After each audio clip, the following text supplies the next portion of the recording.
RTV app వార్తల్ని క్షణాల్లో చదివే అవకాశం ఉంటుంది. ఒక న్యూస్ పేపర్, ఒక టెలివిజన్ ఛానల్ మీ చేతుల్లో ఎప్పుడు ఉంటాయి. నా పేరు doctor B Sadasivaiah. Doctor BRR government degree college జడ్చర్లలో డిపార్ట్మెంట్ ఆఫ్ బాటనీలో అసోసియేట్ ప్రొఫెసర్గా పనిచేస్తున్నాం. 2020లో ఈ కాలేజ్లో ఒక 5 ఎకరాల విస్తీర్ణంలో తెలంగాణ బొటానికల్ గార్డెన్ అనేటువంటిది స్థాపించినాం.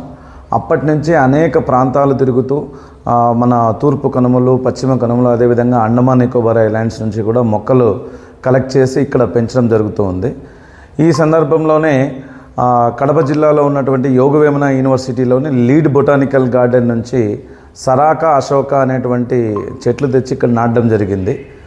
కేవలం 3 సంవత్సరాల లోపలనే అవి అందంగా పుష్పిస్తూ ఉన్నాయి.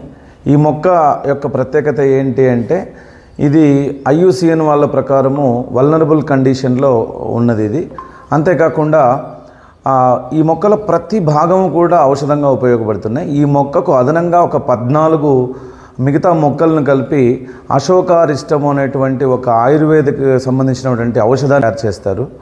ఈ ఔషధము స్త్రీలలో వచ్చేటువంటి ఏవైతే స్త్రీ సంబంధ రుగ్మతలు ఉన్నాయో వాటిని నయం చేయడానికి ఉపయోగిస్తారు.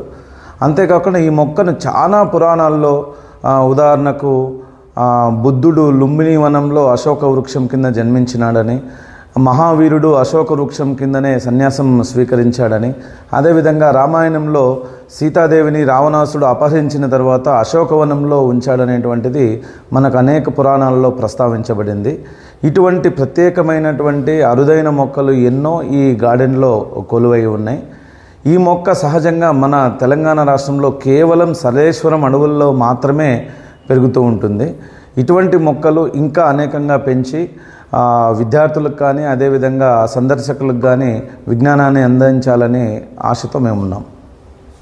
మరిన్ని వీడియోస్ కోసం ఛానల్ ని సబ్స్క్రైబ్ చేయండి. లేటెస్ట్ అప్డేట్స్ కోసం వాట్సాప్ ఛానల్ ని ఫాలో చేయండి. అండ్ లింక్ డిస్క్రిప్షన్ లో ఉంది.